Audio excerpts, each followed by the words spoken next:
Bismillahirrahmanirrahim. Alhamdulillah nahmaduhu wa nasta'inuhu wa nastaghfiruh.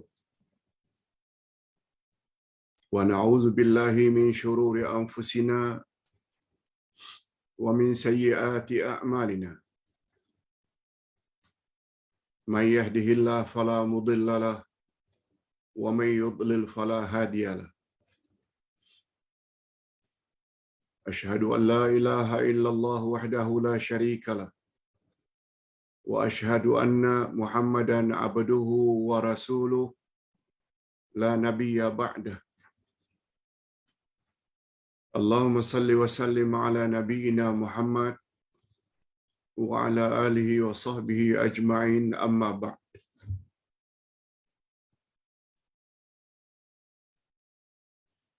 Hadirin dan hadirat serta para pemirsa yang saya hormati, Assalamualaikum warahmatullahi wabarakatuh.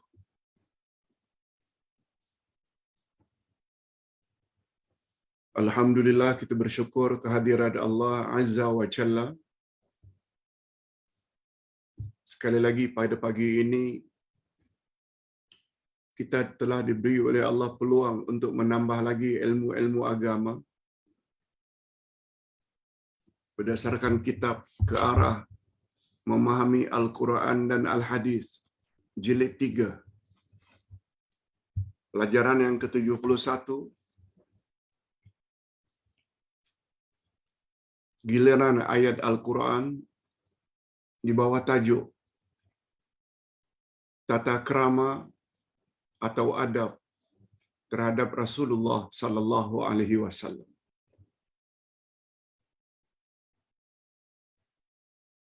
Tata krama dengan maksud adab, akhlak terhadap Rasulullah sallallahu alaihi wasallam.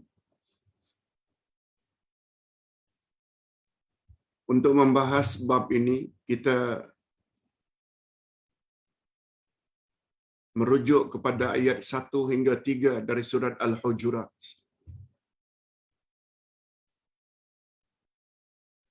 Hadirin dan hadirat masih ingat surat Al-Hujurat ini nama lainnya adalah Suratul Akhlaq. Surah Akhlak, surah budi pekerti. Karena kesemua ayat-ayatnya sebanyak 18 ayat menyebut tentang akhlak, budi pekerti kita pada pihak lain, sikap kita terhadap pihak lain, adab kita terhadap pihak lain.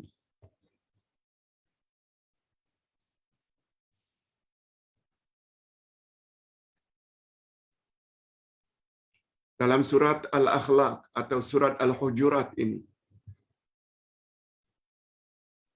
ayat pertama dan ayat kedua menyebut tentang akhlak kita kepada Allah dan Rasul.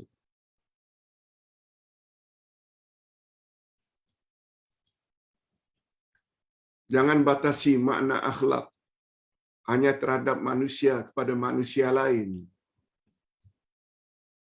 Akhlak terhadap ibu bapa, akhlak terhadap uncle auntie, akhlak terhadap adik-beradik, jiran tetangga. Rupanya akhlak yang paling tinggi adalah akhlak kepada Allah Azza wa Jalla. Yang kedua, yaitu akhlak terhadap Nabi Muhammad sallallahu alaihi wasallam. Kita bacakan ayatnya. Ayat 1 saja sudah menyebut tentang akhlak kepada Allah dan Rasul. A'udzubillahi minasyaitonirrajim. Bismillahirrahmanirrahim. Ya ayyuhalladzina amanu la tuqaddimu baina yadayillahi wa rasulih wattaqullah innallaha sami'un alim. Ayat itu dulu kita akan jelaskan.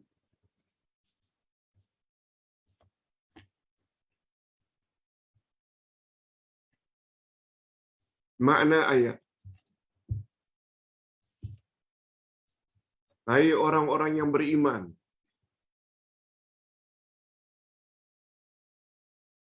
janganlah kamu mendahului Allah dan Rasul-Nya. Dan bertakwalah kepada Allah. Sesungguhnya Allah Maha mendengar lagi Maha mengetahui.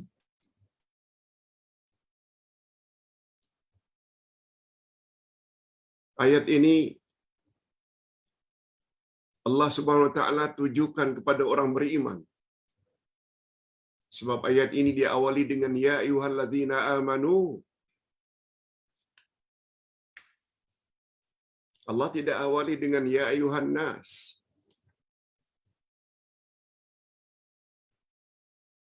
Allah juga tidak awali ayat ini dengan ya ayyuhalladzina kafaru. Orang-orang kafir, manusia.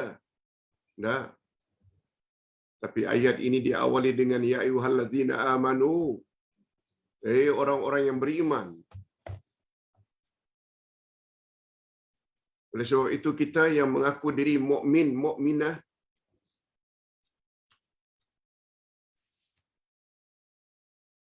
mesti faham apa yang Allah Subhanahu wa taala ingin suruh atau ingin larang pada lanjutan ayatnya. Lanjutan ayatnya, jangan kamu mendahului Allah dan Rasul-Nya. Mari kita lihat tafsiran ayat. Melalui ayat di atas, Allah Subhanahu wa taala mengajar orang-orang yang beriman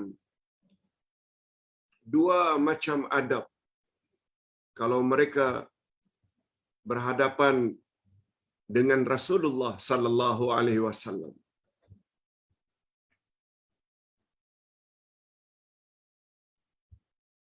Sebelum kita fokus kepada topik tata krama atau adab terhadap Rasulullah, bagus juga kalau Ustaz jelaskan sedikit.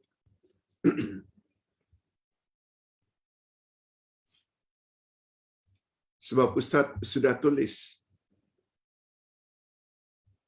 tentang tafsir ayat-ayat iman.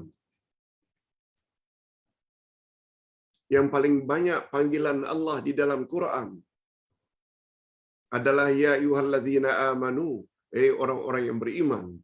Karena Allah sangat sayang, sangat kasih kepada orang-orang beriman. Lebih banyak daripada ya ayyuhan nas. Lebih banyak dari ya ayyuhalladzina kafaru. Ya ayyuhalladzina kafaru Allah hanya panggil satu kali saja. Yaitu ayat 7 dari surat At-Tahrim. Ya ayyuhan nas, sekalian manusia. Allah sebut dalam Quran tidak melebihi 20 kali. 20 kali. Atau lebih tepat hanya belasan kali. Tapi ya ayyuhalladzina amanu Allah sebut sebanyak 89 kali. Itu sebabnya ketika menafsirkan ayat-ayat iman, Ustaz terpaksa bagi dua.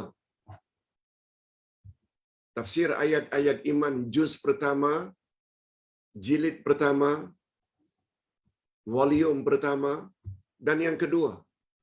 Ustaz terpaksa bagi dua. Daripada 49 itu,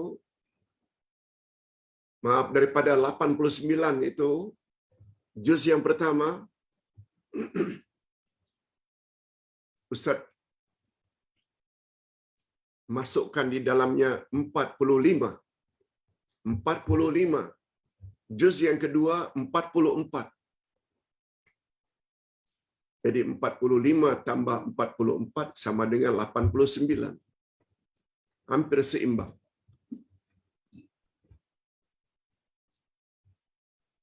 Kitab ayat-ayat iman sedang dicetak. InsyaAllah nanti kita akan belajar buku ini. Semuanya diawali dengan ya ayyuhalladzina amanu. Termasuk ayat yang kita bahas sekarang ini.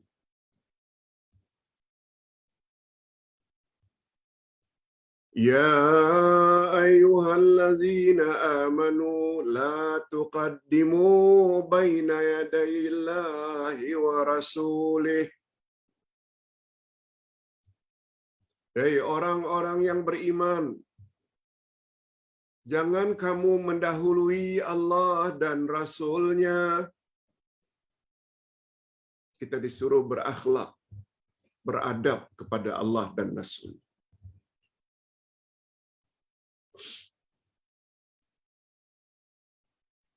Jangan mendahului maknanya jangan menentang Allah, jangan menentang Rasul. Jangan menentang Al-Quran, sebab itu kalamullah. Jangan menentang hadis-hadis Nabi, sebab itu kalamur Rasul. Itu maksudnya. Pak Ustaz, kalau ditanya mengapa kita mesti berakhlak mulia terhadap Allah dan Rasul, orang yang punya fikiran yang waras akan dapat jawab.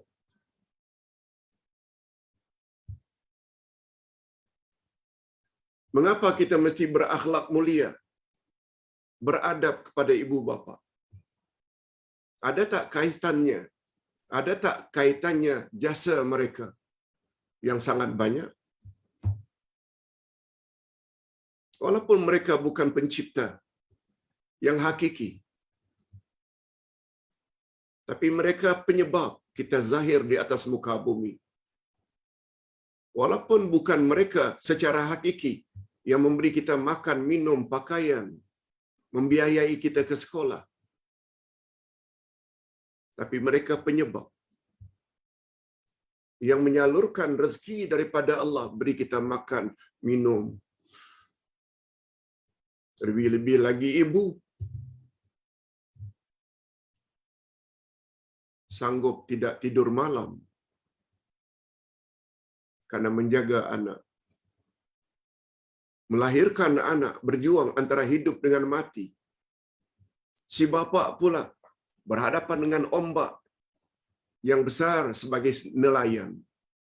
Pagi-pagi menoreh getah, berhadapan dengan binatang-binatang buas.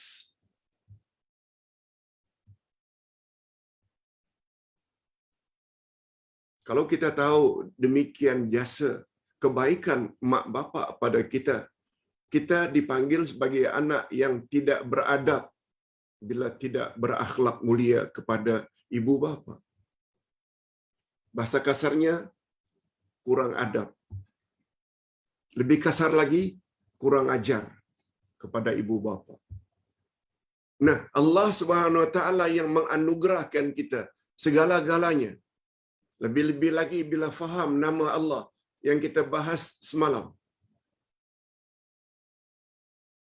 yaitu nama Allah Al-Mannan, yang maha menganugerahkan, yang maha memberi segala-galanya.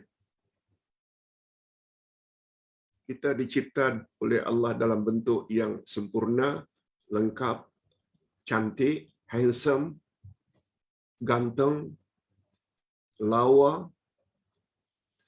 Kita diberi oleh Allah kesihatan, kita diberi oleh Allah akal fikiran. Nabi Muhammad sallallahu alaihi wasallam pula bimbing kita yang apabila kita ikut Quran, kalamullah dan kalamur Rasul, hadisnya, dijamin kita tidak akan sesat selama-lamanya. Lalu dua pihak ini, yakni Allah dan Rasul, lalu kita tidak beradab. Quran ditolak, hadis Nabi ditolak. Tak tahu. Tak sebut bagaimana. Terhadap ibu bapa saja dikatakan kurang adab, kurang ajar, Nah, macam mana manusia apabila menentang Quran dan Sunnah?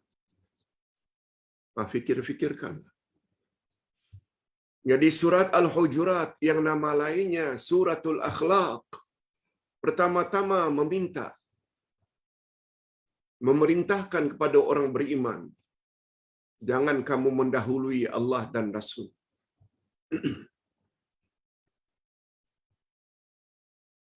Sebabnya si anak yang baru balik dari overseas dapat MBA, Master dalam bidang bisnes, umpamanya. Dapat PhD, doktor, perubatan. Lalu ingin yang MBA buat bisnes. Mentang-mentang ada MBA. Ingin buka klinik. Mentang-mentang ada title doktor. Kata ibu bapa, kata uncle auntie, cari pengalaman dulu nak. Cari pengalaman dulu nak. Anak jawab, tidak. Saya dah belajar semuanya dalam bisnes. Kata yang punya MBA. Saya dah belajar bagaimana cara nak merawat. Saya nak buat klinik juga sekarang ya. Tolong kasih modal. Lalu si anak tidak mau dengar nasihat ibu bapaknya. Tidak mau dengar nasihat uncle auntie. Lalu buka klinik. Lalu buka usaha. Pinjam sana, pinjam sini. Tak sampai 3 bulan lingkup.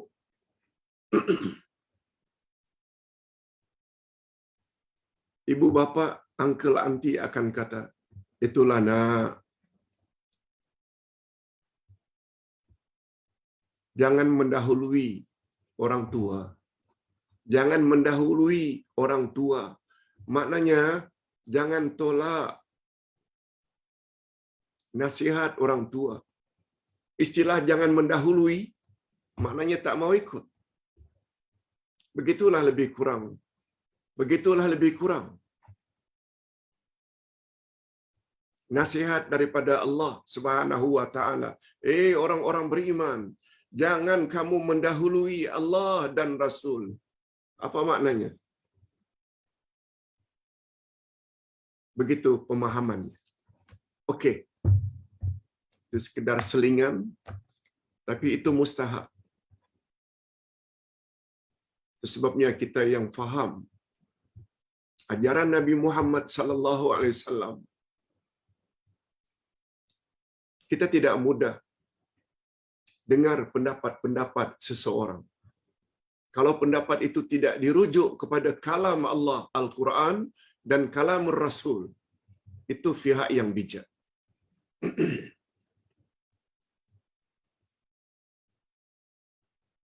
Sebab itu bermakna kita telah berakhlak kepada Allah dan berakhlak kepada Rasul. Sementara orang-orang yang terlalu ta'assub, fanatik kepada tuan guru, kiai, habib, mazhab-mazhab tertentu, didatangkan Quran dan sunnah Nabi, ditolak. Itu adalah sikap orang yang tidak beradab kepada Allah dan Rasul. Coba dengar apa kata dan komen Imam Asy-Syafi'i. Bila pendapat aku bercanggah dengan Quran dan Sunnah, ternyata pendapat aku bercanggah, campak olehmu pendapatku ke dinding. Ambil Quran dan Sunnah. Apabila pendapatku bercanggah dengan hadis Nabi, campak pendapatku ke dinding, ambil hadis Nabi. Itu Imam Asy-Syafi'i. Tetapi pengikut mendakwa mengikut Syafi'i tidak punya akhlak macam akhlaknya Imam Asy-Syafi'i. Na'udzubillah min dzalik. Nah, sekarang kita kembali kepada tata krama atau adab terhadap Rasulullah sallallahu alaihi wasallam. Jadi bila kita fokus adab terhadap Rasul, ini maknanya. Melalui ayat di atas Allah mengajar orang-orang yang beriman dua macam adab. Kalau mereka berhadapan dengan Rasulullah sallallahu alaihi wasallam, yang pertama adab dalam bentuk perbuatan, sikap, tindak tanduk. Yang kedua, adab terhadap Rasulullah melalui ucapan, perkataan. Dua. Nah, kita bahas dulu adab dalam bentuk perbuatan. Dia terdapat di dalam ayat yang pertama. Hei orang-orang yang beriman, jangan kamu mendahului Allah dan Rasul-Nya. Itu menjurus kepada adab kepada Rasulullah dalam bentuk perbuatan, sikap, tindak tanduk. Maksudnya, orang-orang yang beriman, janganlah kamu terburu-buru menetapkan sesuatu hukum sebelum datang hukum daripada Allah dan Rasul-Nya untukmu. Jangan buat ketetapan sesuka hati. Tunggu dulu. Ada tak hujahnya dari Al-Quran dan Sunnah Nabi? Barangkali ketetapan kamu itu bercanggah dengan ketentuan Allah dan Rasul-Nya. Itu sebabnya, kalau selama ini keislaman kita hanya sekedar ikut keislaman nenek moyang atau nenek, yang pada umumnya tidak menyandarkan pandangan mereka dengan Quran dan Sunnah. Kita dah sebut perkara ini. Maklum, mereka yang hidup 50, 70, 100 tahun yang lalu, zaman itu mana ada pendedahan Quran dan Sunnah. Semua kata ulama, kata ini, kata mazhab ini, kata mazhab ini. Yang belajar mazhab pun hanya belajar pendapat mazhab itu, imam itu. Tidak merujuk dari mana dalil yang imam itu bawa. Nah, sekarang dalam abad yang ke-20 ini,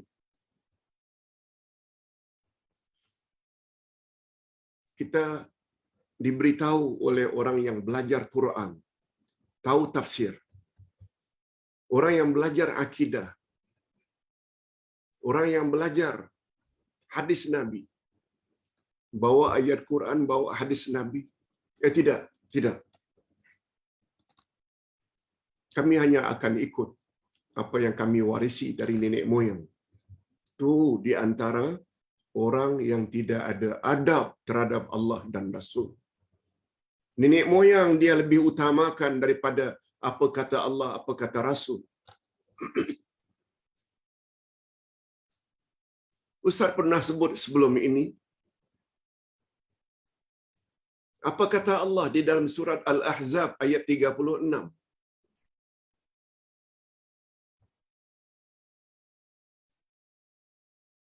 وَمَا كَانَ لِمُؤْمِنٍ وَلَا مُؤْمِنَةٍ إِذَا قَضَى اللَّهُ وَرَسُولُهُ أَمْرًا أَن يَكُونَ لَهُمُ الْخِيَرَةُ مِنْ أَمْرِهِمْ وَمَن يَعْصِ اللَّهَ وَرَسُولَهُ فَقَدْ ضَلَّ ضَلَالًا مُبِينًا. Tolong catat pada muka surat 99 ini. Mungkin di bahagian bawah ada kosong. Al-Ahzab 36. Apa kata Allah? Tidak berhak orang beriman laki-laki, juga tidak berhak orang beriman wanita, dalam hal apa mukmin mukminat tidak berhak? Yaitu apabila Allah dan Rasul-Nya telah tetapkan satu-satu ketetapan hukum, lalu mereka ingin mencari ketetapan hukum yang lain. Tak mau dengar ketetapan Allah dan Rasul. Tak berhak. Ustaz ulang. Tidak berhak mukmin, juga tidak berhak mukminat. Bila Allah telah tetapkan satu-satu ketetapan hukum, lalu mereka ingin mencari ketetapan hukum yang lain. Lalu apa kata Allah? Jika itu terjadi, wa may ya'sillaha wa rasulah faqad dhalla dhalalan mubina. Siapa yang ingkar terhadap ketetapan Allah dan Rasul, maka jatuhlah dia ke dalam kesesatan yang nyata.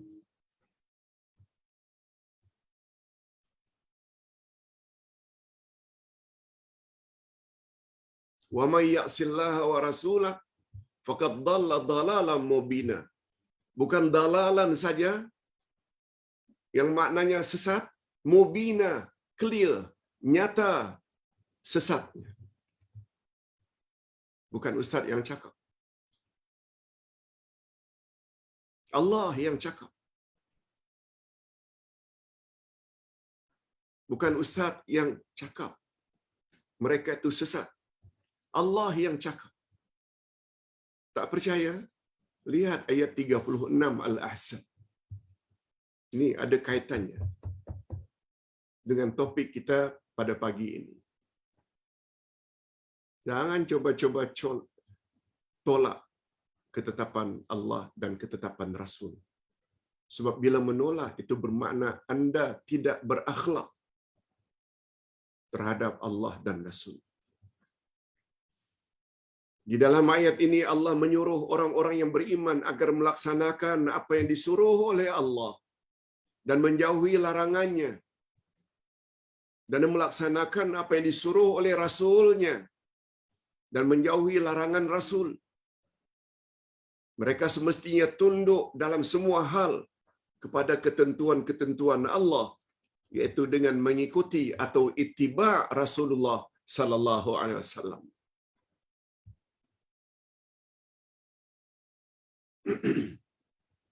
Berapa banyak penceramah-penceramah hari ini bercakap sesuka hati, sampai perkara-perkara yang gaib. Bila awak baca selawat ini, nanti bila awak mati dimasukkan dalam kubur, Rasulullah akan sambut kedatangan awak. Dari mana ini? Ayat Quran tak ada sebut, hadis Nabi tak ada sebut. Lalu pengikut-pengikut ustaz tersebut bukan main fanatik dan ta'assub. Ini ustaz saya yang cakap.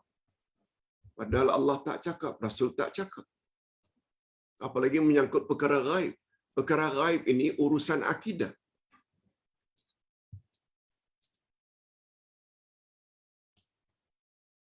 Mereka tidak wajar mendahului Allah dan Rasul dalam semua hal.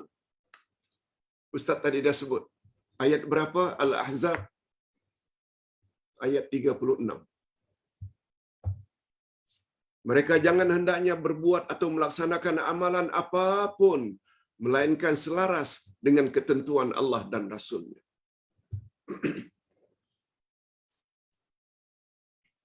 Oleh sebab itu Ustaz ucapkan syabas, tahniah. Ibu-ibu, bapa-bapa yang dah umur 50, 60, 65, 70, 75. Walaupun dulu beragama hanya berdasarkan amalan nenek moyang yang diwarisi, tapi sekarang masuk dalam grup seperti grup ini, dengar ceramah seperti ini, lalu mereka terima sepenuhnya. Bukan karena Abdullah Yasin yang cakap, bukan. Tapi karena ayat Quran dan hadis Nabi yang dibawa, itu namanya berakhlak kepada Allah dan Rasul. Abdullah Yasin boleh betul, boleh tidak. Sebab tidak maksum. Yang diikut tu apa yang Allah kata dan apa yang Rasul kata. Tapi bagi pendakwah-pendakwah yang bercakap secara bebas, kadang-kadang sampai bertempi, orang yang coba bawa Al-Quran dan Sunnah dikatakan sesat. Itu yang mereka patuhi. Sebenarnya penceramah-penceramah semacam itu pada hakikatnya ingin mengajak anda ke neraka. Itu sebabnya bagi pandangan Ustaz, bermazhab boleh,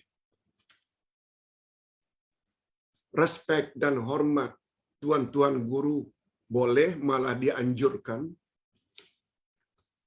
Tapi jangan sampai mengikuti tuan-tuan guru secara membabi buta. Sebabnya imam-imam mazhab, Imam Abu Hanifah, Imam Malik, Imam Asy-Syafi'i, Imam Ahmad Ibn Hanbal, semuanya mengatakan, kami tidak reda kamu ikut kami sehingga kamu mengetahui dari mana dalil yang kami ambil. Apa maksudnya? Perkataan yang sama Ustaz sampaikan kepada jemaah. Ustaz tidak reda. Andai kata para jemaah followers ikut cakap Ustaz,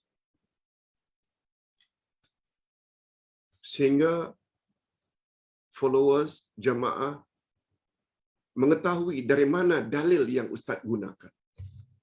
Itu gunanya buku dibuat. Tercatat semuanya. Terbantu sebenarnya. Tertolong.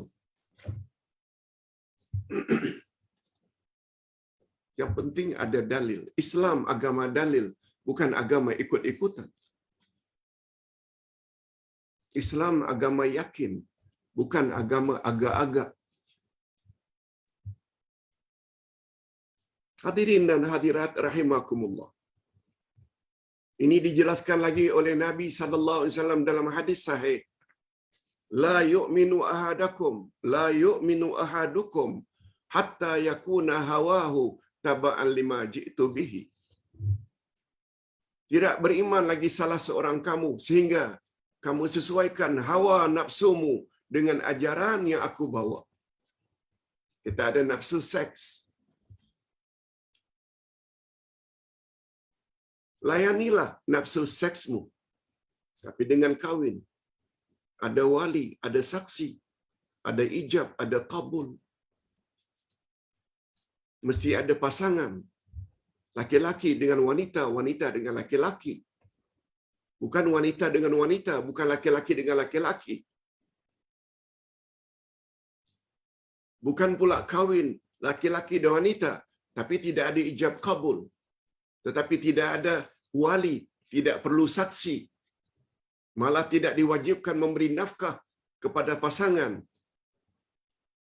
Yang namanya nikah kontrak.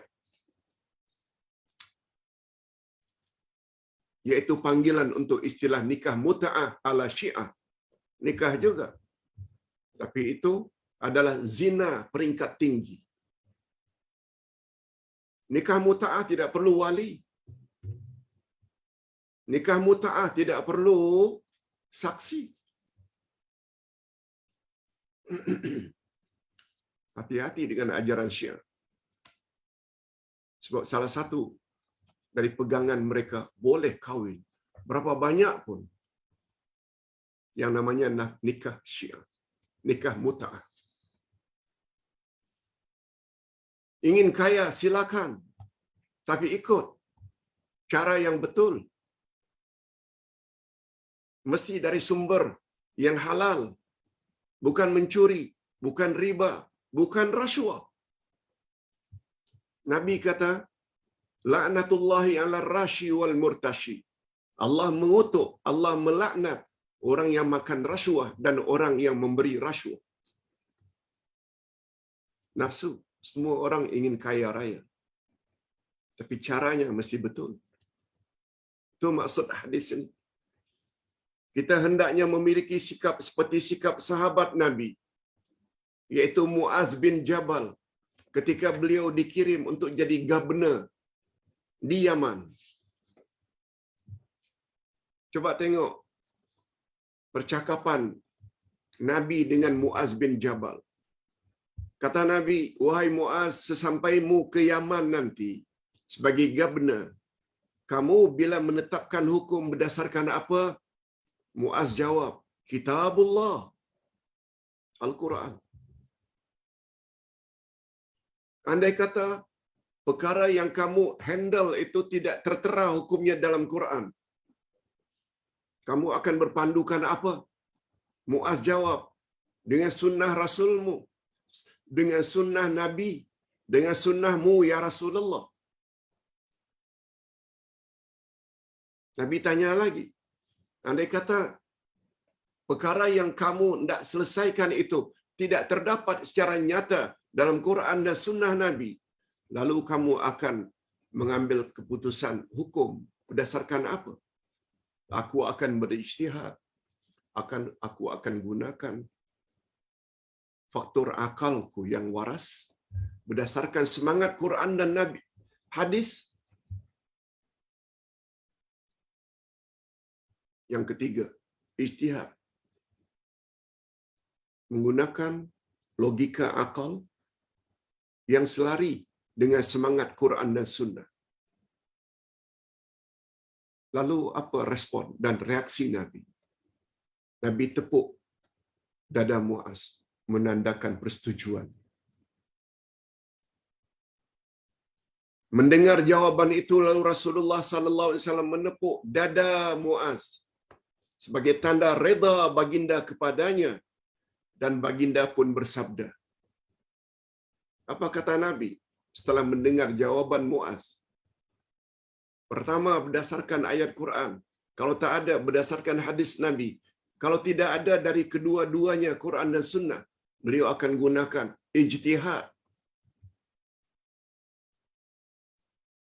Sambil menepuk dada Muaz, Rasulullah bersabda, "Alhamdulillahilladzi wafaqa rasuli bima yarda rasuluh." Segala puji bagi Allah yang telah memberi taufiknya kepada utusan Rasulnya, iaitu Muaz. Muaz itu kan utusan Nabi Muhammad untuk pergi ke Yaman sebagai governor. Segala puji bagi Allah yang setelah memberi taufik kepada utusan Rasulnya terhadap apa yang diredai oleh Rasulnya. Maknanya Nabi suka dengan sikap tersebut. Hadis riwayat Imam Ahmad, Abu Daud dan Tirmizi.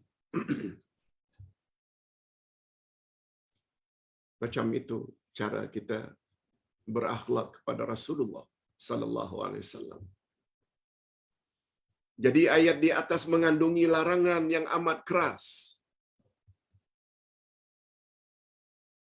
kepada orang-orang yang beriman daripada memiliki sikap lebih mengutamakan pandangan dirinya atau pandangan manusia lain mengatasi ketentuan baginda Rasul sallallahu alaihi wasallam, walaupun mereka itu daripada kalangan ulil amri. Ulil amri maknanya pemimpin, sama ada umara, pemimpin keduniaan, atau ulama, pemimpin keagamaan. Mereka tidak akan mengikuti pendapat ulil amri melebihi daripada ketetapan Allah dan Rasul. Itu yang betul. Kemudian Allah Subhanahu wa taala menyuruh. Apa kata Allah pada ayat yang sama? Orang-orang yang beriman, jangan kamu mendahului Allah dan Rasul. Apa kata Allah selanjutnya? Wattaqullah, innallaha sami'un alim. Bertakwalah kamu kepada Allah, sesungguhnya Allah Maha mendengar lagi Maha mengetahui. Apa makna takwa?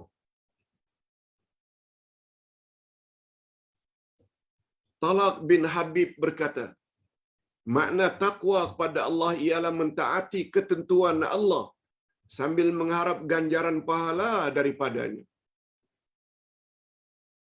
Tidak salah kita buat suruhan Allah sambil mengharap ganjaran pahala daripada Allah.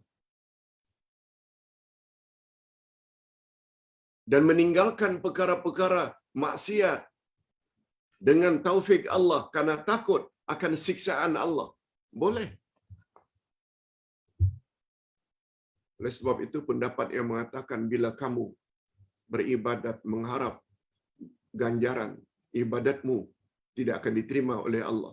Bila kamu beribadat supaya masuk syurga, Allah tak akan terima. Salah sangat pandangan itu. Oleh sebab itu kamu tidak berzina, minum arak, berjudi karena takut masuk neraka. Tak boleh.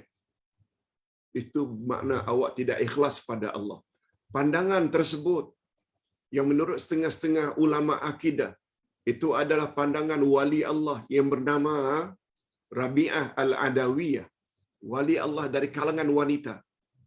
Pandangan itu telah disanggah oleh ulama akidah. Itu tak betul. Sebab kita dibolehkan mengharap ganjaran daripada Allah. Ibu-ibu dan bapa sekalian rajin mengikuti majlis ilmu seperti ini walaupun secara online. Sebab Nabi sallallahu alaihi wasallam bersabda, siapa bersungguh-sungguh pergi ke suatu majlis ilmu, niscaya Allah permudahkan baginya jalan ke syurga. Tak salah kerajinan kita menghadiri majlis ilmu karena mengharap supaya lancar dalam perjalanan ketika meniti siratal mustaqim nanti. Tak salah. Dibolehkan. Sebagaimana kita takut melakukan perkara-perkara maksiat karena takut nanti di akhirat akan diazab. Malah kedua-duanya itu memperkuat atau menyempurnakan keikhlasan kita kepada Allah. Ustaz dah jelaskan perkara ini berdasarkan beberapa ayat dari surat Al-Fatihah. Mengapa iyyaka na'budu itu diawali dengan 3 ayat? Pertama, alhamdulillahirabbil alamin. Itu menunjukkan motif utama kita beribadat karena ingin bersyukur pada Allah. Itu lambang alhamdulillah. Diikuti dengan Ar-Rahmanir Rahim, yang Maha Pengasih lagi Maha Penyayang. Rahmat itu adalah syurga. Kita beribadat karena ingin mendapat syurga.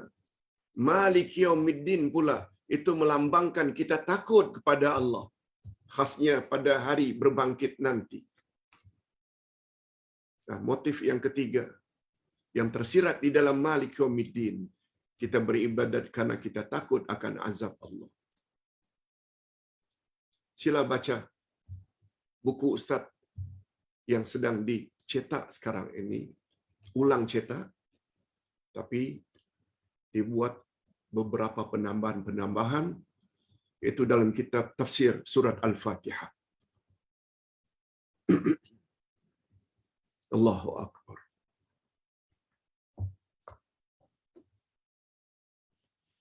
Penambahan ilmu ada sangat mustahak.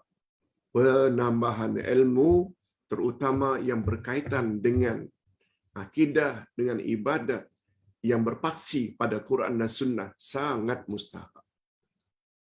Ustaz ucapkan tahniah, syabas kepada mereka yang tidak pernah absent untuk menghadiri majlis-majlis seumpama ini. Kalaupun ada hal, mereka akan dengar balik YouTube-nya. Di sini bagusnya bila kita ikut grup. Tertolong. Alhamdulillah. Semalam saja hampir 7 orang minta supaya add dalam grup yang Uday bimbing. Hadirin dan hadirat rahimakumullah. Sesungguhnya Allah Maha mendengar semua suara pada semua waktu dan keadaan. Allah dengar apa komen kita. Dan Dia Maha mengetahui semua yang zahir dan batin, peristiwa masa silam dan peristiwa akan datang. Allah tahu yang kita dulunya tidak taat sangat terhadap suruhan Allah, kadang-kadang buat, kadang-kadang tidak. Dulu-dulu, umur belasan tahun, umur 20, 25, 30. Kita juga tahu, dulu banyak larangan-larangan Allah yang kita langgar. Tapi dah masuk umur 60, 65, 70, 55, dah mula sadar betapa perlu kita perkemas bekalan kita untuk hari akhirat. Allah tahu. Dan Allah tahu siapa yang mau kembali ke jalan yang benar. Dan Allah tahu siapa yang degil walaupun dibawa ayat Quran dan hadis Nabi tetapi tetap tolak. Allah tahu. Itu hikmahnya. Mengapa ayat tadi diakhiri dengan sesungguhnya Allah Maha mendengar komen kamu. Dan Allah Maha mengetahui apa yang ada dalam hatimu. Insaf atau tidak insaf, Allah tahu. Taat atau degil, Allah tahu. Jamaah boleh sembunyi daripada ustaz. Tapi jemaah tidak boleh sembunyi daripada pengetahuan Allah. Itu sebabnya kita perlu belajar Al-Asma'ul Husna, As-Sami' Al-Alim. Mengapa digandingkan Sami' dengan Alim? Ustaz dah bahas dah beberapa bulan yang lalu. Setelah Sami' kadang-kadang diikuti dengan Basir. Sami kadang-kadang diikuti dengan Alim. Dan hikmah menyebut dua nama Allah di atas, yaitu Maha mendengar dan Maha mengetahui, setelah larangan mendahului Allah dan Rasul, dan setelah perintah agar bertakwa kepadanya, adalah mengandungi dorongan agar kita melaksanakan suruhan yang amat baik, serta menghias diri dengan adab-adab yang mulia. Dan secara tidak langsung memberi amaran agar kita jangan melakukan perkara-perkara sebaliknya.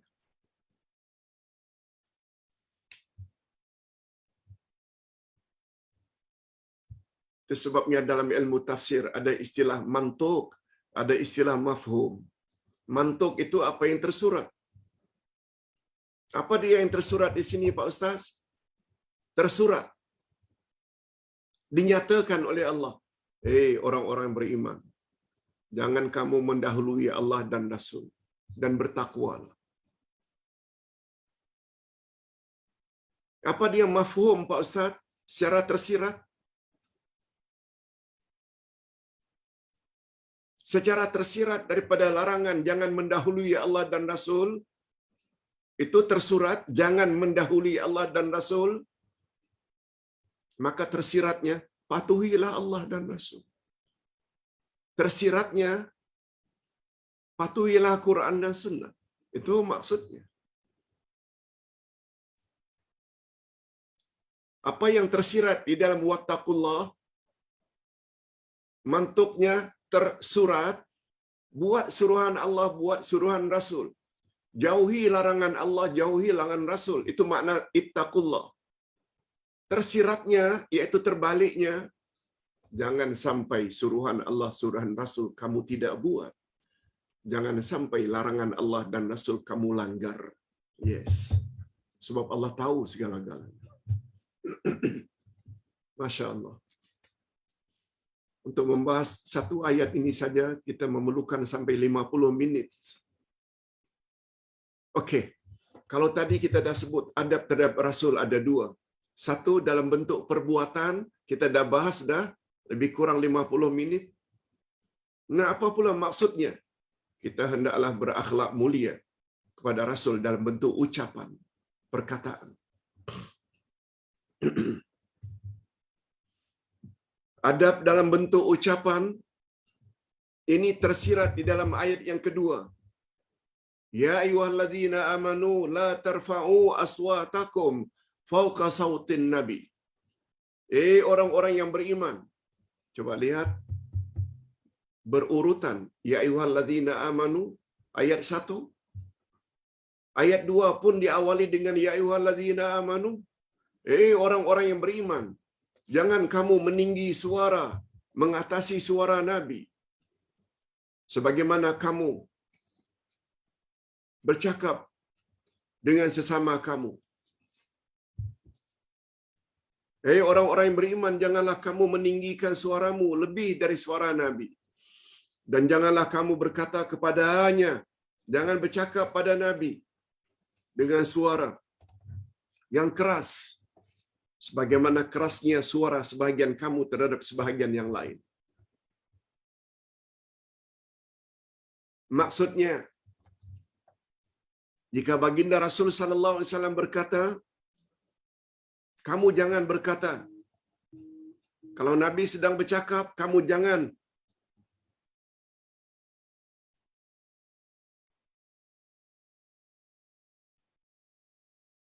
bercakap. Dengar dengan baik. Maka janganlah suara kamu lebih tinggi dari suara baginda. Jangan meninggi suara terhadap baginda. Sebab perbuatan tersebut menunjukkan kurang penghormatan kamu kepadanya. Sikap tersebut dapat menyakitkan hati baginda dan menyinggung perasaannya. Padahal Allah Subhanahu wa taala melarang keras kita menyakiti perasaan Rasul. Ini ayatnya. Walladzina yu'dzuna Rasulullah lahum azabun alim. Barang siapa yang menyakiti Rasulullah, bagi mereka azab yang pedih. Pada suatu hari Rasulullah sallallahu alaihi wasallam memasuki masjidnya, Masjid Nabawi, untuk salat asar.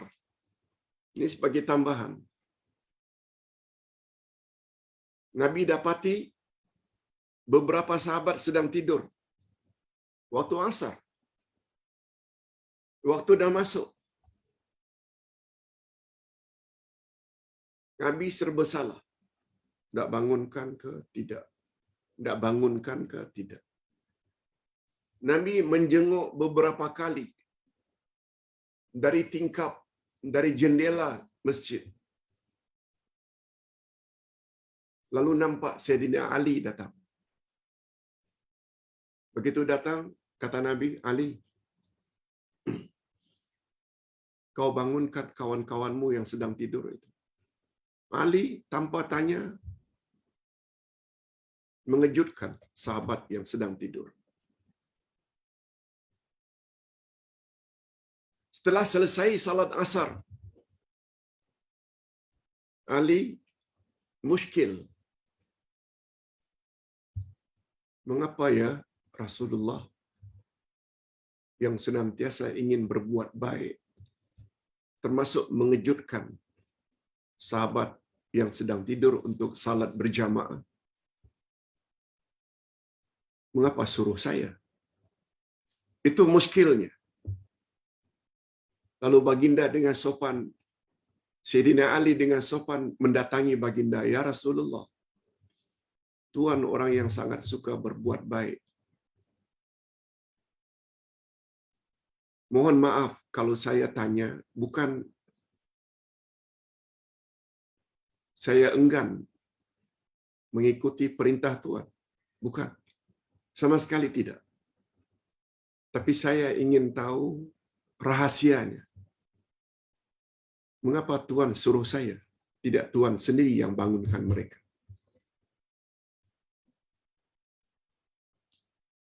Coba dengar. Apa jawab Nabi? Wahai Ali, orang yang sedang tidur nyenyak,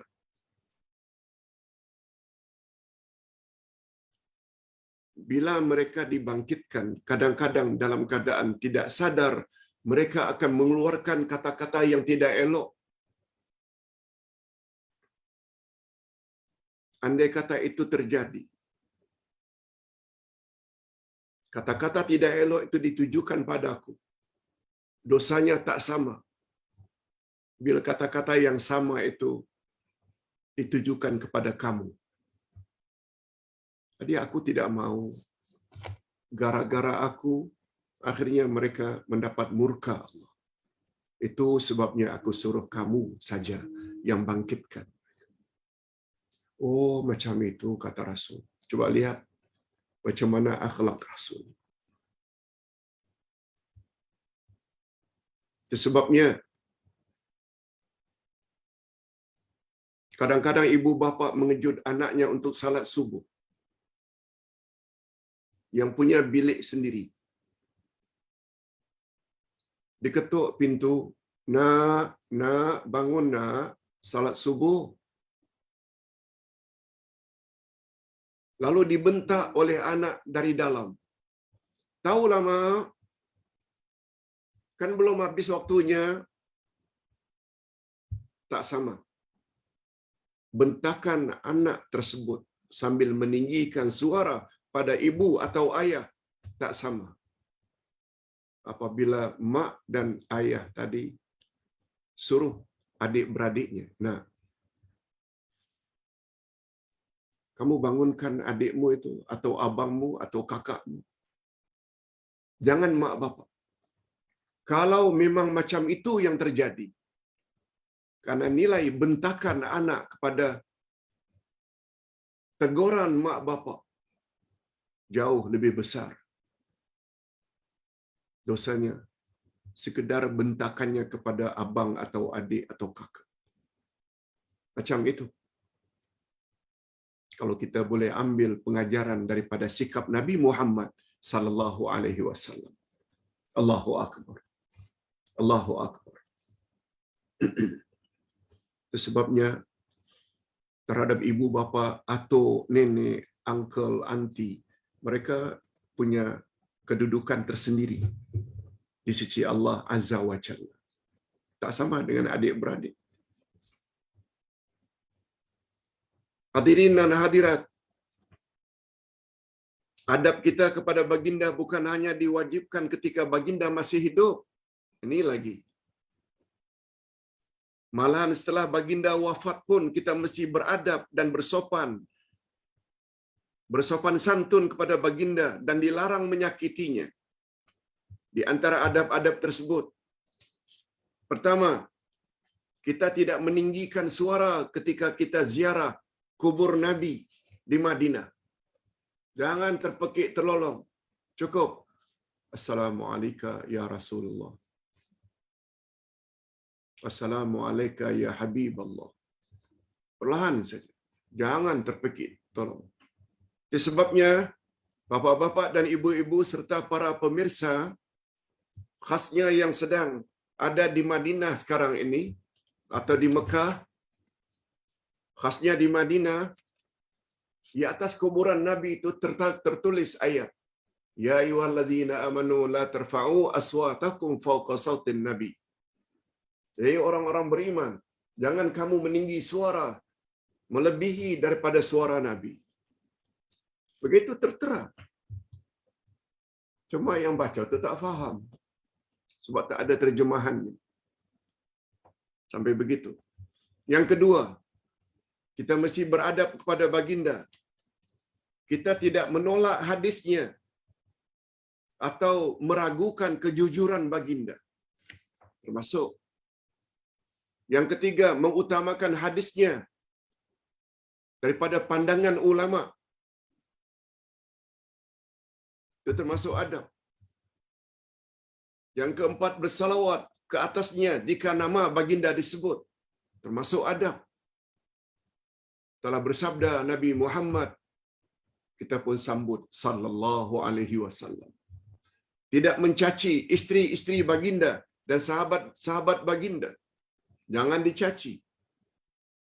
Sakit hati Nabi bila dengar. Dan lain-lain lagi. Hadirin dan hadirat rahimakumullah. Jika salah satu di atas dilakukan oleh seseorang, ini 5 contoh-contoh di atas. Jika salah satu saja, bukan kelima-limanya, dilakukan oleh seseorang, maka ia boleh merosakkan amalan orang itu tanpa disedarinya. Oh, tidak beradab pada Nabi boleh menghancurkan amal saleh kita. Kalau selama ini kita pernah sebut, bila berbuat syirik terhadap Allah, hancur semua amal saleh. Nah, hari ini ada tambahan. Bila menolak Rasul, menolak hadis Nabi yang sahih, itu bermakna kita telah menyakiti hati Rasulullah. Juga boleh mengakibatkan amal-amal saleh kita, salat, puasa, zakat, haji, ditolak oleh Allah, tidak ada value. Sia-sia segala amal saleh kita. Apa dalilnya Pak Ustaz? Ini ayatnya. Antah bata a'malukum, supaya tidak hapus pahala amalanmu sedangkan kamu tidak menyadarinya. Lihat betapa perlunya kita belajar tafsir Al-Quran. Membuat kita takut nak menolak hadis Nabi yang sahih. Berdasarkan ketentuan ini dapatlah disimpulkan bahawa sikap biadab golongan anti hadis yang meragukan kewibawaan baginda dan menafsirkan Quran sudah pasti sangat menyakitkan hati baginda. Oh, Quran kita tak boleh tafsir ikut hadis Nabi. Itu zaman Nabi. Quran kita mesti tafsir dengan akal kita sendiri. Kata golongan anti hadis. Mereka di antara contoh-contoh orang yang kurang ajar terhadap Nabi Muhammad sallallahu alaihi wasallam, orang yang tidak berakhlak, orang yang tidak beradab terhadap baginda. Dan jika kesimpulan itu betul, maka sudah pasti amalan mereka tidak akan diterima oleh Allah sekiranya mereka tidak bertobat pada Allah sebelum mati. Oleh sebab itu, bapa-bapa dan ibu-ibu serta para pemirsa, kalau selama ini kita termasuk golongan itu, kurang percaya pada Rasul, hadis-hadis Nabi, tobat segera. Atau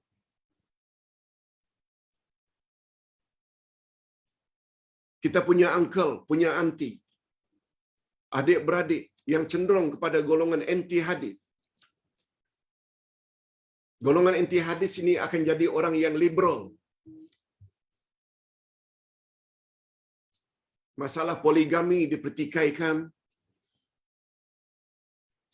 Masalah pembahagian harta faraid laki-laki lebih banyak daripada perempuan dipertikaikan. Itu semuanya orang-orang yang tidak berakhlak kepada Allah. Tidak berakhlak kepada Rasul. Sebab panduan mereka akal semata, akal semata. Adapun ayat berikutnya, Allah Subhanahu Wa Taala memuji orang-orang yang merendahkan suaranya terhadap Rasulullah. Ayat yang ketiga, ayat yang terakhir, apa kata Allah? Innal ladzina yaghudduna aswatahum 'inda Rasulillah ulaika alladzina imtahana Allahu qulubahum littaqwa lahum maghfiratun wa ajrun 'azim. Coba dengar baik-baik terjemahan ayat. Sesungguhnya orang-orang yang merendahkan suaranya di sisi Rasulullah, mereka itulah orang-orang yang telah diuji hati mereka oleh Allah yang dan untuk bertakwa. Bagi mereka ampunan dan pahala yang besar. Allahumma ja'alna minhum. Ya Allah, masukkanlah kami ke dalam golongan ini. Ayat ini sering dihubung kaitkan oleh mufassirin dengan Sabit bin Qais. Kalau tadi ayat yang kedua dihubung kaitkan dengan Muaz bin Jabal. Ayat pertama dan kedua, ketika Rasul mengutus Muaz bin Jabal ke Yaman untuk jadi governor, dengan apa engkau akan berpandukan menetapkan hukum? Kata Muaz, dengan ayat Quran. Tanya Nabi lagi, kalau tak ada dalam Quran, dengan hadismu. Kalau tak ada lagi dalam hadis, dengan ijtihad, berdasarkan semangat Quran dan hadis. Nah, ayat yang terakhir ini ada kaitannya dengan Sabit bin Qais. Izinkan Ustaz menjelaskan.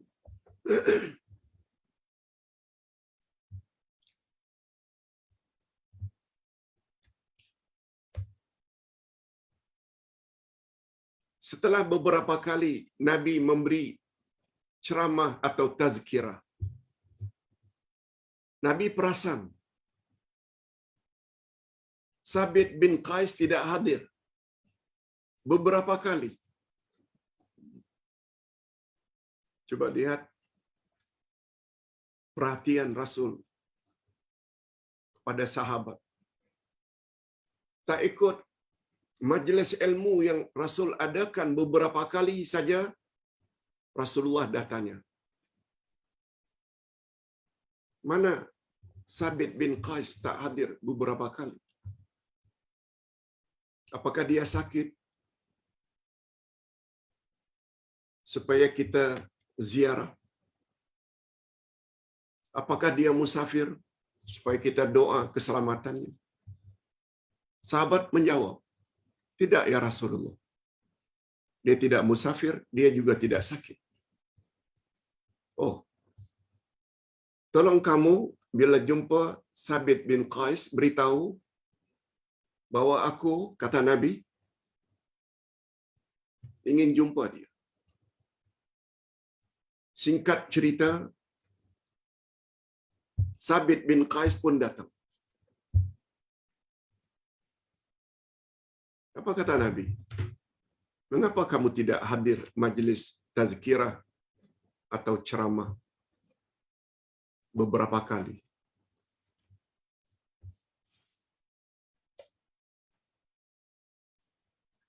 Sabit bin Qais menjawab, ya Rasulullah, baru-baru ini kan Tuhan telah sampaikan ayat. Orang-orang beriman, jangan kamu bersuara keras mengatasi suara Nabi. Bila itu terjadi, amalmu akan dihapuskan oleh Allah pahalanya. Ayat itu membuat saya sangat takut, ya Rasulullah. Sebagaimana Tuhan tahu suara saya kan lebih besar dari suara Tuhan. Garau, kuat. Jadi saya takut. Apa kata baginda? Ya Sabit bin Qais, bukan itu yang Allah maksudkan. Yang Allah maksudkan, jangan menentang ajaran yang aku bawa. Bukan suara semula jadi. Kalau engkau diberi oleh Allah suara macam itu, ternyata lebih tinggi. Allah yang bagi suara macam itu. Maksud kamu bukan menentang ajaran yang aku bawa. Nah, apa komen Nabi? Namun demikian, wahai Sabit bin Qais, karena rasa bimbang dan takutmu itu membuat kamu menjadi salah seorang penghuni syurga. Membuat kamu menjadi orang yang akan memasuki syurga Allah. Macam itu, maknanya sikap para sahabat. Sangat takut. Walaupun maksudnya itu tidak sebagaimana yang dia, tapi sifat itu tu perlu kita miliki. Ayat di atas selain mengandung pujian Allah kepada orang yang merendahkan suaranya terhadap Rasulullah, juga sikap demikian sebenarnya adalah ujian daripada Allah untuk mengetahui siapakah hamba-hambanya yang benar-benar bertakwa. Hadirin dan hadirat, adanya ayat itu tuh sebenarnya ujian daripada Allah. Kita menentang Rasul atau tidak? Bila disampaikan hadis-hadis Rasul, kita menentang atau tidak? Itu ujian. Itu sebabnya Umar ibn Khattab pernah ditanya. Ini pengajaran yang sangat bagus. Wahai Amirul Mukminin Umar ibn Khattab, mana yang lebih baik, yang tinggi martabatnya?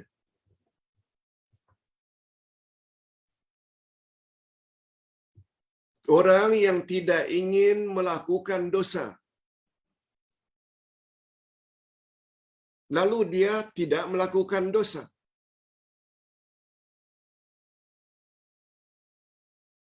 Umpamanya umur dah 80 tahun, 70 tahun, nafsunya jauh menurun,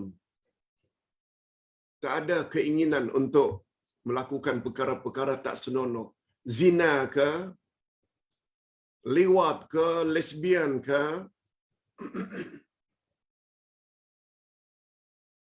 rasuah ke, karena tak ada keinginan untuk itu, lalu tidak buat. Mana yang lebih baik dengan orang yang ingin berbuat maksiat, tapi dia tahan sehingga maksiat tidak jadi dilakukan? Mana yang lebih afdal? Mereka sama-sama tidak buat maksiat. Tapi yang satu memang tidak ingin buat maksiat, lalu maksiat itu tidak dilakukannya. Yang kedua, orang yang ingin melakukan maksiat,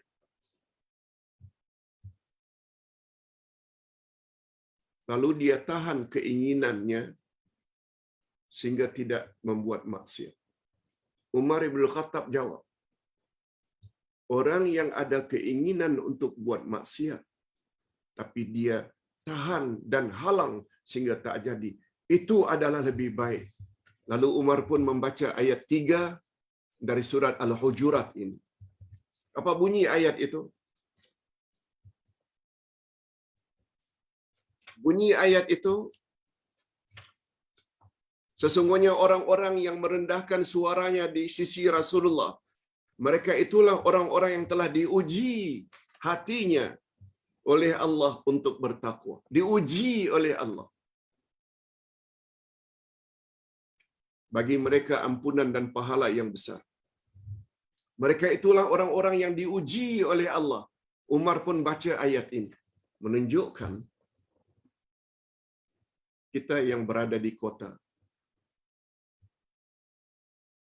kemudahan-kemudahan untuk buat maksiat sangat banyak. Banyak night club, banyak karaoke, banyak tempat-tempat tertentu mengadakan kemudahan untuk pelacuran. Dengan orang-orang yang tinggal di dusun-dusun, di kampung-kampung yang tidak ada kemudahan untuk itu, lalu mereka tidak buat maksiat. Kita pula tinggal di kota, kemudahan untuk buat maksiat sangat banyak. Duit pun ada. Mereka sama-sama tidak buat maksiat. Tapi nilai orang yang berada di kota yang penuh dengan ujian itu, mereka dapat menahan diri. Itu adalah lebih tinggi di sisi Allah Azza wa Jalla. Kalau Ustaz boleh cerita sedikit. Ketika Ustaz belajar di Madinah dulu. Di Madinah tidak ada night club. Di Madinah tidak ada karaoke. Di Madinah tidak ada. Maklum tahun 70, 60 tahun yang lalu.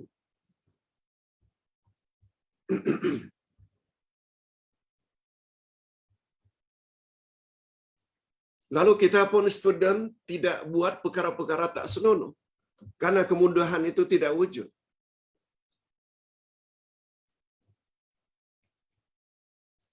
Ketika cuti musim panas, Ustaz berhasrat untuk cuti di Belanda. di Eropah. Kawan-kawan Arab begitu tahu, menasihati, "Ya Abdullah, jangan pergi. Nanti kamu akan buat perkara-perkara tak senonoh." Begitu nasihatnya. Tapi Ustaz bertekad pergi juga. 3 bulan berada di Belanda. Sebab cutinya 3 bulan. Musim panas. Memang kemudahan-kemudahan untuk buat maksiat sangat banyak. Peluang untuk buat itu sangat banyak.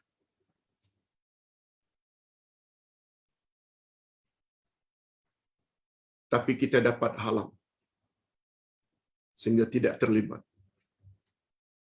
Ringkasnya begitu balik ke Madinah, Ustaz katakan, saya balik dari Eropah dalam keadaan seperti saya sebelum pergi ke Eropah. Raja'tu kama ana. Saya balik dari Eropah yang penuh dengan cabaran itu sebagaimana sayanya dulu sebelum pergi. Boleh faham maksudnya? Ini yang kita maksudkan dengan istiqamah. Istiqamah, konsisten dalam mentaati Allah.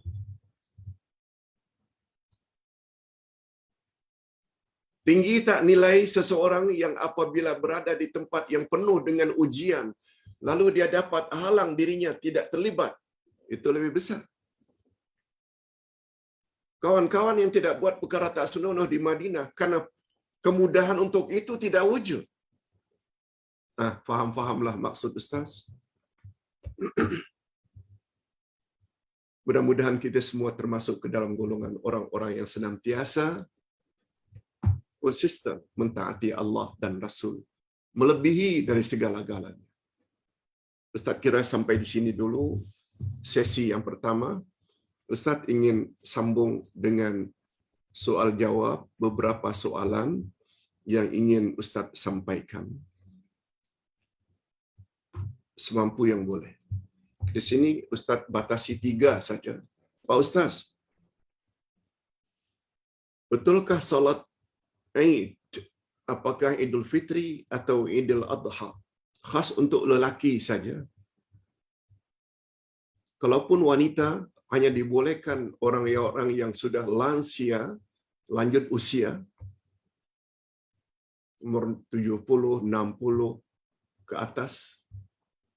Mohon pencerahan, Pak Ustaz. Pertanyaan ini muncul dari jemaah yang share dengan ustaz, ceramah seorang ustaz tertentu. Tak perlu disebut namanya. Yang sedang viral. Lalu dibawalah beberapa pendapat imam-imam mazhab. Antara lain katanya Imam Abu Hanifah, mazhab Hanafi.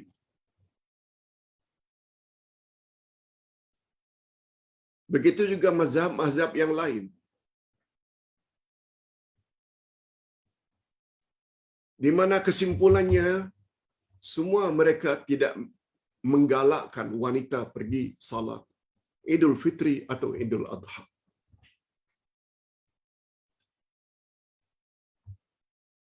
Tapi apabila kita lihat hadis Nabi sallallahu alaihi wasallam, baginda sangat menggalakkan semua umatnya, tua ke muda ke laki-laki ke perempuan, untuk menghadirkan diri dalam salat Aid. Hatta wanita-wanita yang haid, wanita-wanita muda.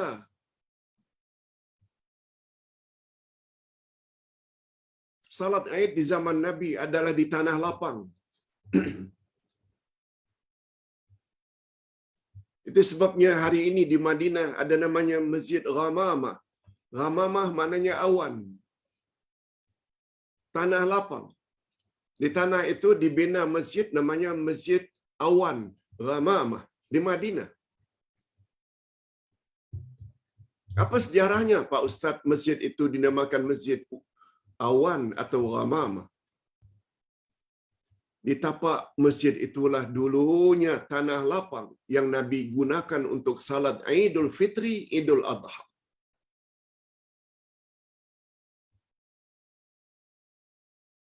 Sungguh banyak hadis-hadis Nabi yang sahih memberi arahan kepada isteri-isteri baginda, menyuruh supaya salat Aid. Sama ada mereka yang datang haid atau tidak datang haid, yang tua maupun yang muda, supaya datang meramaikan salat Aid. Bagi mereka yang sedang haid, mereka tidak salat tentunya, sebab salat di antara syarat sahnya adalah beruduk, suci dari najis dan hadas. Orang haid macam mana Pak Ustaz? Disuruh juga untuk hadir. Jawabnya, supaya mereka boleh dengar khutbah hari raya. Dengar khutbah tidak perlu kepada uduk, pada mandi hadas. Dengar, apalagi di tanah lapang. Walaupun diadakan di masjid-masjid salat Aid, mereka juga boleh hadir, tapi pastikan mereka tidak berada di dalam masjid. Apalagi hari ini dengan loudspeaker, dengar nasihat-nasihat dari khatib. Hadis sahih belaka. Ini yang Ustaz maksudkan. Macam mana ada yang berpendapat tidak digalakkan wanita muda untuk pergi salat Aid? Walaupun membawa pendapat Imam Abu Hanifah, Imam Malik, Imam Syafi'i, Imam Ahmad Ibn Hanbal. Kita kena ingat, keempat-empat imam mazhab itu berakhir sekitar tahun 300. Imam Abu Hanifah lahir tahun 70 sampai 100 lebih. Disambung Imam Malik, disambung Imam Asy-Syafi'i yang lahir tahun 150, meninggal 204. Seterusnya Imam Ahmad Ibn Hanbal jumpa dengan Imam Asy-Syafi'i tahun 300. Keempat-empat mazhab tersebut imam-imamnya wafat. Sedangkan hadis-hadis Nabi Muhammad sallallahu alaihi wasallam dibukukan tahun 300 ke atas. Itu sebabnya kata para ulama, ada kebarangkalian, ada kemungkinan imam-imam mazhab tersebut tidak jumpa beberapa hadis, sebab hadis-hadis Nabi belum lagi dibukukan. Dibukukan, dibuat bab demi bab itu tahun 300 ke atas. Ada kemungkinan imam-imam mazhab tersebut tidak menemui hadis-hadis. Mungkin saja. Wallahu a'lam. Nanti kita ulang sekali lagi bila dah dekat sangat dengan Idul Adha. Tapi ingat ya, untuk minggu ini hari Sabtu tak ada kelas. Esok insya-Allah ada pagi dan petang jam 10 dengan jam 5:15 minit. Esok ada 2 sesi. Lalu hari berikutnya iaitu hari Arafah tidak ada kelas. Hadirin dan hadirat rahimakumullah.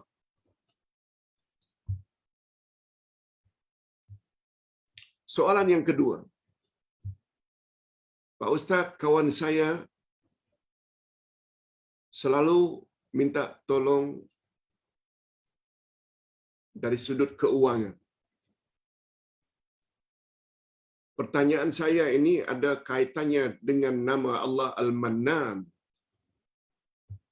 Yang minta, yang memberi tanpa mengharap balasan. Tapi dalam bab utang mesti dibayarlah. Itu bukan memberi. Itu namanya meminjam, memberi hutang yang mesti dikembalikan. ekoran daripada pelajaran nama Allah Al-Mannan.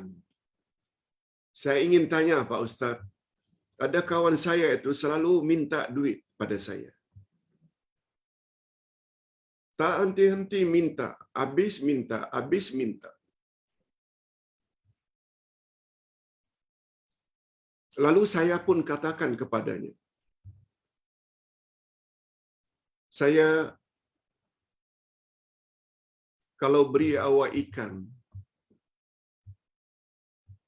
setiap saya beri, awak makan habis.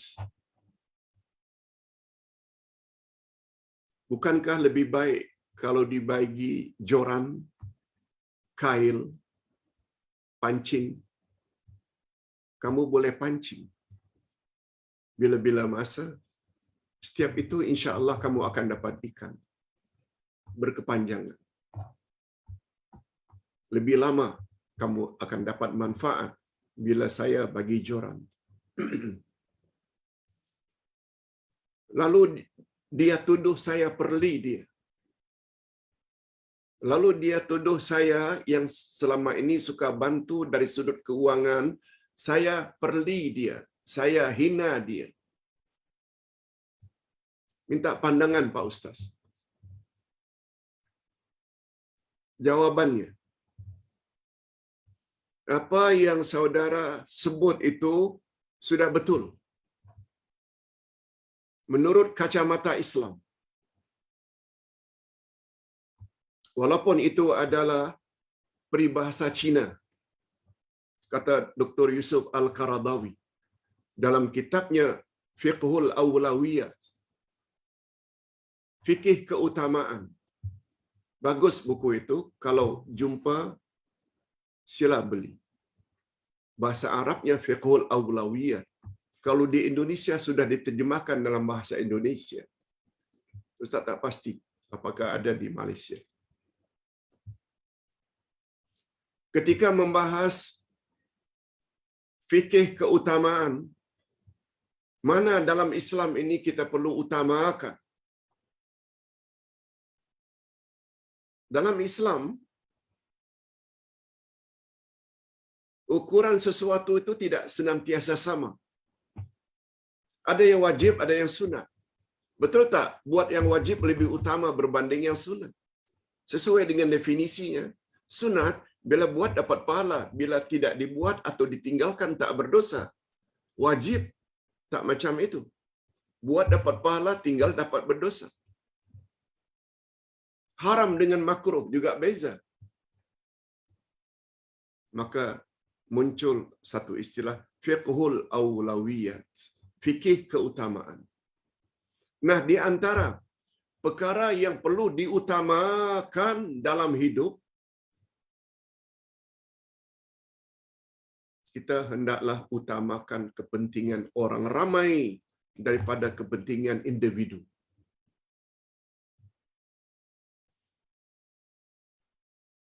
Oleh sebab itu, apabila perbuatan kita yang dapat dimanfaatkan oleh orang ramai, maksud Ustaz, perbuatan yang baik itu orang ramai dapat manfaatnya, makin ramai, makin tinggi nilainya di sisi Allah.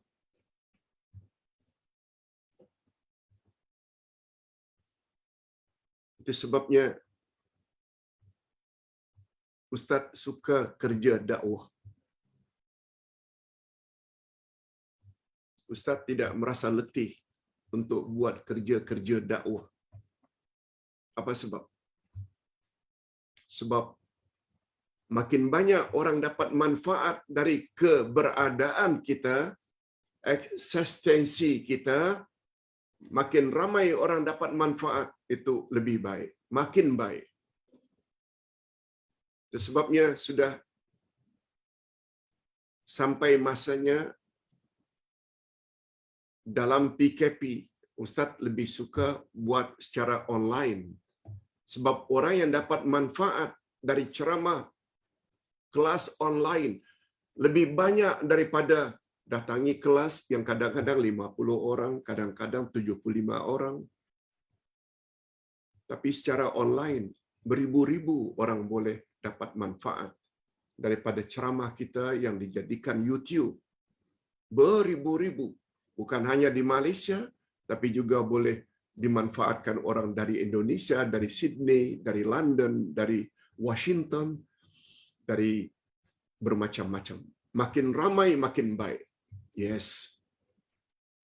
Itu maksudnya.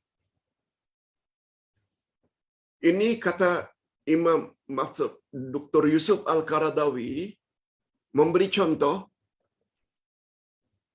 lebih baik kita bantu orang itu dengan memberi pancing daripada memberi ikan. Ini adalah pepatah atau peribahasa orang-orang Cina, kata beliau. Sebab bila beri ikan, habis, dimakan habis. Bila pancing, bila kail, bila joran, mungkin bertahun-tahun kita dapat gunakan. Bertahun-tahun itulah pula kita dapat makan hasil dari tangkapan ikan. Oleh sebab itu, apa yang anda tadi nasihatkan kawan, beri joran lebih baik dari beri ikan, itu bukan suatu penghinaan. Dan itu adalah nasihat yang lebih baik. Bukan hanya menurut anda, tapi menurut Islam itu sendiri. Sebagaimana yang Ustaz telah jelaskan tadi.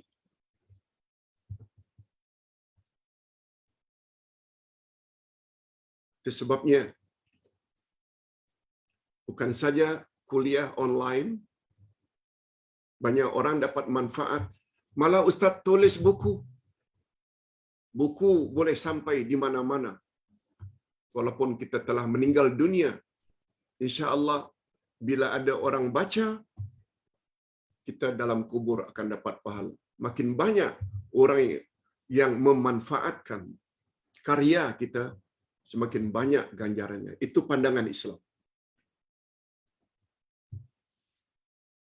Itu sebabnya Imam Asy-Syafi'i, hidup beliau di dunia ini hanya 54 tahun. 150, beliau lahir 204, beliau meninggal 54 tahun saja pada hidupnya di dunia. Tapi di alam barzakh, kalaulah 204 beliau meninggal dunia, sekarang 1443, sudah 1200 tahun beliau berada di alam barzakh. Setiap kitabnya dibaca, beliau dapat ganjaran. Ini yang membuat kita gemar, suka buat nota, buat kitab. Semakin banyak orang yang memanfaatkannya, semakin banyak ganjaran yang kita akan terima. Jadi jangan peduli komen daripada kawan yang kononnya saudara perli dia. Tak, sebenarnya nasihat saudara itu sudah betul. Hadirin dan hadirat rahimakumullah. Terakhir, Pak Ustaz, bilakah kita boleh mufaraqah dalam salat berjamaah? Hadirin dan hadirat, mufaraqah maknanya berpisah. Itu sebabnya talak, cerai, dipanggil juga dengan al-firaq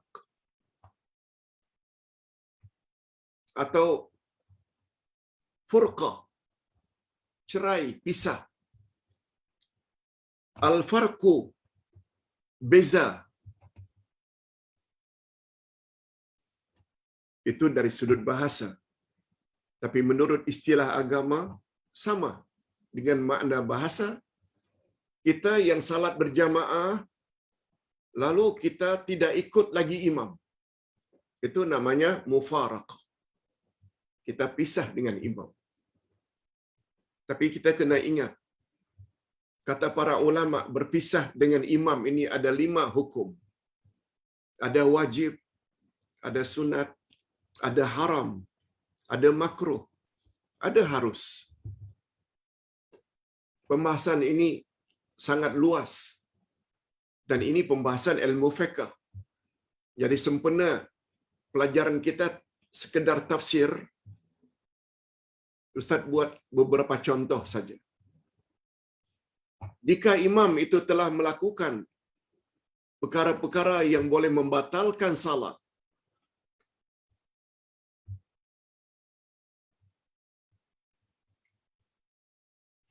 wajib hukumnya makmum mufaraqah. Umpamanya ghairil maghdubi alaihim waladdallin. Amin. Sambung dengan ayat wadduha sebagai contoh. Berakhir dengan wa amma bi ni'mati rabbika fahaddits. Langsung sujud. Langsung sujud. Tidak ada rukuk, tidak ada i'tidal, semuanya ini adalah rukun salat. Makmum wajib mufaraqah. Sebab salat imam tidak sah. Tetapi kalau imam itu sekedar terlupa membaca, terlupa buat perkara-perkara sunat seperti duduk tahiyat awal, itu hukumnya sunat. Kita hendaklah tegur dengan teguran subhanallah. Andai kata yang sunat itu imam pada rakaat kedua terus berdiri, makmum hendaklah ikut berdiri. Jangan duduk. Sebab kata Nabi, ju'ilal imam liyu'tamma bi. Imam dijadikan imam adalah untuk diikuti. Tapi tengok dulu. Itu menyangkut perkara fardu ke rukun, itu hanya sunat muakkad ke, itu pembahasan yang lebih luas terdapat di dalam ilmu fiqh. Mungkin kurang tepat untuk kita bahas dalam kelas tafsir ini. Hadirin dan hadirat, itu saja yang dapat Ustaz sampaikan pada pagi ini. Kita akhiri dengan doa. Alhamdulillahirabbil alamin wassalatu wassalamu ala asyrafil anbiya'i wal mursalin wa ala alihi wa sahbihi ajmain. Ya Allah, ampunkanlah dosa kami dan dosa kedua ibu bapa kami. Dan cucurilah mereka rahmat-Mu ya Allah, sebagaimana mereka telah didik kami sejak dari kecil. Berilah kami akhlak yang mulia terhadap kedua ibu bapa kami. Berbuat ihsan kepada ibu bapa kami. Lebih-lebih lagi akhlak. Sangat-sangat kami harapkan, ya Allah, agar kami memiliki akhlak terhadap-Mu, ya Allah, dan akhlak terhadap Rasul-Mu, Nabi Muhammad sallallahu alaihi wasallam. Sebab itu terdapat pada ayat pertama dari suratul Akhlaq atau nama lainnya suratul Hujurat. Engkau telah berfirman, hei orang-orang yang beriman, jangan kamu mendahului Allah dan Rasul-Nya, dan bertakwalah kepada Allah. Sesungguhnya Allah Maha mendengar lagi Maha mengetahui. Ya Allah, berilah kami pasangan hidup dan zuriat keturunan yang menyedapkan pandangan mata dan hati kami, dan jadikanlah kami pemimpin orang-orang yang bertakwa. Mustahil kami akan dapat ke peringkat itu, ya Allah, apabila kami tidak memiliki akhlak yang mulia terhadap Engkau dan terhadap Rasul. Ya Allah, jadikanlah kami golongan orang-orang yang lebih mengutamakan apa yang Engkau katakan dalam Al-Quran dan apa yang disabdakan oleh baginda Rasul-Mu. Sebab hanya dengan cara berbuat demikian, dengan cara bersikap demikian, kami akan terselamat daripada kesesatan. Sesuai dengan sabda Nabi-Mu, aku tinggalkan dua pedoman untukmu, wahai umat. Selagi kamu berpegang teguh, kamu tidak akan sesat untuk selama-lamanya. Oleh sebab itu, berilah kami, begitu juga pasangan kami, begitu juga ibu bapa dan anak-anak dan cucu cicit kami, agar kesemuanya kami memiliki akhlak terhadap Engkau, terhadap Rasul-Mu, terhadap ibu bapa, birahmatika ya arhamar rahimin. Allahumma khtim lana bihusnil khatimah wa la takhtim alaina bisu'il khatimah. Wa sallallahu ala nabiyyina Muhammad wa ala alihi wa sahbihi ajma'in. Subhana rabbika rabbil izzati amma yasifun. Wassalamun alal mursalin. Walhamdulillahi rabbil alamin. Subhanakallahumma wa bihamdik. Asyhadu an la ilaha illa anta astaghfiruka wa atubu ilaik. Assalamualaikum warahmatullahi wabarakatuh.